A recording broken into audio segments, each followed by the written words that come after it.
दाम्पत्य जीवन में कष्ट, दाम्पत्य कलह और दाम्पत्य विच्छेद को प्रदर्शित करता है यदि जन्म कुंडली का मिलान प्रॉपर ना हुआ हो तो।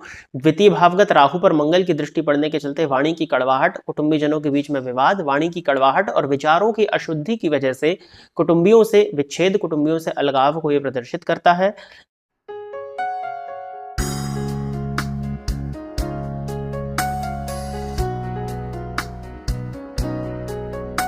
नमस्कार, स्वागत है आपका प्रोफेशनल एस्ट्रोलॉजी पर। मैं यशराज तिवारी आज आप सभी के सम्मुख उपस्थित हुआ हूं दी एस्ट्रोलॉजी शो के 101st एपिसोड को लेकर।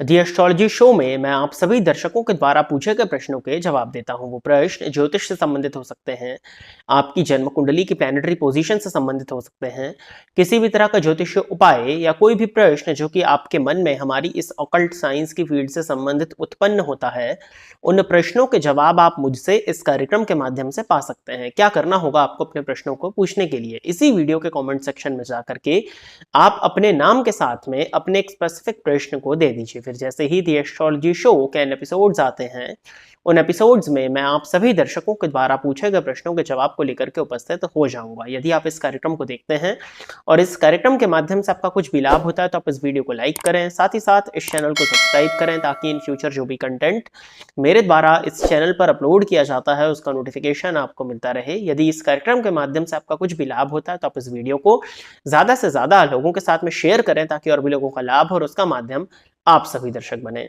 यदि आप जानना चाहते हैं कि वर्ष 2025 आपके लिए क्या लेकर के आ रहा है, साथ ही साथ आपका मासिक राशिफल, तो इस वीडियो के डिस्क्रिप्शन बॉक्स में शुरुआत में ही 2 प्लेलिस्ट का लिंक दिया हुआ है। उन दोनों प्लेलिस्ट के लिंक पर जाते ही आप अपने लग्न एवं अपने राशि के अनुसार अपने पूरे इस मंथ का हाल और अपने इस पूरे वर्ष का हाल जान सकते हैं। साथ ही साथ क्या उपाय आपको करने चाहिए, जिन उपायों को करके आप अपने इस वर्ष को और बेहतरीन बना सकें, इस विषय में भी चर्चा उन वीडियोस के अंत में की जा चुकी है। तो इस कार्यक्रम को देखने के बाद में अवश्य ही उन दोनों ही प्लेलिस्ट को चेक कर लीजिएगा। अब हम बिना विलंब किए अपने आज के इस कार्यक्रम की शुरुआत करते हैं और आज के इस कार्यक्रम का जो पहला प्रश्न है ये बीना शर्मा जी का है। इन्होंने पूछा है कि आचार्य जी, पाया शनि की राशि से देखते हैं या चंद्रमा की राशि से, कौन सा पाया अच्छा होता है तथा उसके जीवन में क्या प्रभाव होता है? देखिए, जो जन्म के पाया के विषय में यदि आप चर्चा कर रहे हैं तो जन्म से संबंधित किसी भी चीज का यदि विचार करना होता है तो वो चंद्रमा से किया जाता है। जैसे जन्म की राशि, तो चंद्रमा जिस राशि में होते हैं वो जन्म राशि, जन्म का नक्षत्र, तो चंद्रमा जिस नक्षत्र में जन्म के समय संचरण कर रहे होते हैं वो नक्षत्र जातक का जन्म नक्षत्र कहलाता है। उसी तरह से चंद्रमा से ही जन्म के पाए का विचार किया जाता है। जन्म कुंडली में यदि चंद्रमा दूसरे भाव में हो, 5वें भाव में हो या 9वें भाव में हो तो इसको चांदी के पाया के रूप में जाना जाता है और ये सर्वश्रेष्ठ होता है। इसको बेस्ट माना गया है। दूसरे, 5वें और 9वें घर का चंद्रमा यदि है तो ये चांदी के पाये में उस जातक का जन्म माना जाएगा और इसको सर्वश्रेष्ठ माना जाता है। इसके बाद में जन्म कुंडली के तीसरे भाव में, 7वें भाव में या 10वें भाव में यदि चंद्रमा बैठे हो तो इसको तांबे का पाया कहा जाता है और ये भी श्रेष्ठ माना जाता है। ये सेकंड नंबर पर आता है। जो दूसरा, 5वां और 9वां था जो चांदी का था, उससे एक स्टेप नीचे आता है तीसरे, 7वें और 10वें का पाया जो कि तांबे का पाया होता है और इसको भी श्रेष्ठ माना जाता है। इसके बाद में पहले घर में, छठे घर में और 11वें घर में यदि चंद्रमा बैठे हुए हो तो ये सोने का पाया माना जाता है और इसको सामान्य फल प्रदाता कहा जाता है। ये सामान्य फल जीवन काल में उस जातक को देता है।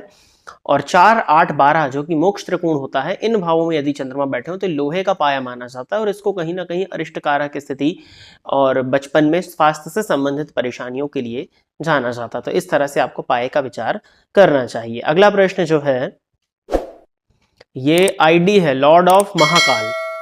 मेरी लग्न कुंडली में 8th भाव में केतु मंगल है तो क्या होगा, मांगलिक होगा क्या? अब आप महाकाल के लॉर्ड हो गए हैं तो इन सब चीजों से क्या होगा आपको? सबसे पहले तो जाकर के आप अपनी आईडी का नाम चेंज करिए। लॉर्ड ऑफ महाकाल ये क्या बात होती है? किस तरह का आपने आईडी का नाम रखा हुआ है? प्रश्न है इनका, मेरी लग्न कुंडली में 8th भाव में केतु मंगल है तो क्या होगा, मांगलिक होगा क्या? जी बिल्कुल, अष्टम भाव में यदि मंगल जाकर के बैठे हैं तो ये मांगलिक होगा और जातक के जीवन काल में दाम्पत्य जीवन में कष्ट, दाम्पत्य कलह और दाम्पत्य विच्छेद को प्रदर्शित करता है यदि जन्म कुंडली का मिलान प्रॉपर ना हुआ हो तो। द्वितीय भावगत राहु पर मंगल की दृष्टि पड़ने के चलते वाणी की कड़वाहट, कुटुंबीजनों के बीच में विवाद, वाणी की कड़वाहट और विचारों की अशुद्धि की वजह से कुटुंबियों से विच्छेद, कुटुंबियों से अलगाव को यह प्रदर्शित करता है। साथ ही साथ में अष्टम भाव में यदि केतु मंगल की युति हो तो दुर्घटना में चोट चपेट की स्थिति बने या दुर्घटना की वजह से ऑपरेशन या मृत्यु तुल्य कष्ट की संभावनाएं बन सकती हैं।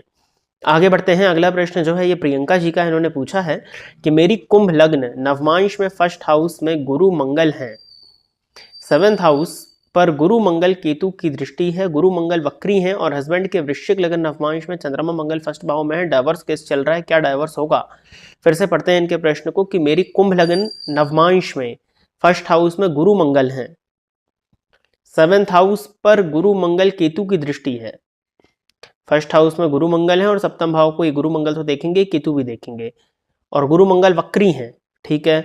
हस्बैंड की वृश्चिक लगन के नवमांश में चंद्रमा मंगल फर्स्ट भाव में है, डाइवोर्स केस चल रहा है, क्या डाइवोर्स होगा? तो वृश्चिक लगन का उनका नवांश है तो लग्न में ही चंद्रमा नीच के हो गए, हालांकि भाग्येश होकर के लग्न में बैठे हैं। देखिए दोनों का डाइवोर्स होगा या नहीं होगा, इसके लिए सबसे पहले तो दोनों की जन्म कुंडलियों का मिलान करना होगा और आपने दोनों ही पर्सन्स की नवमांश कुंडली की स्थिति के विषय में बताया है। पहले आपको जन्मांक और नवमांश इन दोनों को ही मिला करके देखना होता है, फिर इसके साथ ही साथ दोनों की जन्म कुंडलियों का किस तरह का मिलापक बैठ रहा है वो देखना होता है, और तीसरी चीज दोनों ही पर्सन्स की जन्म कुंडली में दशाएं क्या चल रही है और उनका गोचर क्या चल रहा है। यदि दशा और गोचर सही चल रहा है तो डाइवोर्स इत्यादि की स्थिति नहीं बनेगी, बट यदि हाँ दोनों की ही कुंडली में विवाह विच्छेद के योग बन रहे हैं और दशाएं और गोचर दोनों ही ठीक नहीं चल रहे हैं तो बिल्कुल डाइवोर्स की स्थिति बन सकती है। तो प्रिय दर्शकों, इतने ही प्रश्नों को द एस्ट्रोलॉजी शो के एपिसोड नंबर 101 के लिए सिलेक्ट किया गया था और इतने ही प्रश्नों के जवाब को लेकर के आज मैं आप सभी के सम्मुख उपस्थित हुआ था। आशा करता हूं कि जितने भी लोगों के प्रश्नों के जवाब मैंने इस कार्यक्रम के माध्यम से दिए वो सभी लोग संतुष्ट होंगे। यदि आप इस कार्यक्रम को देखते हैं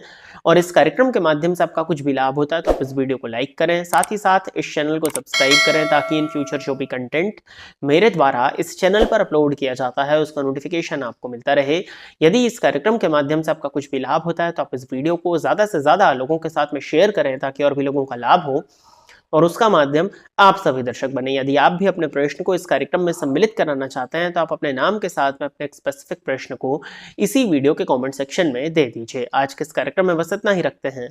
नमस्कार।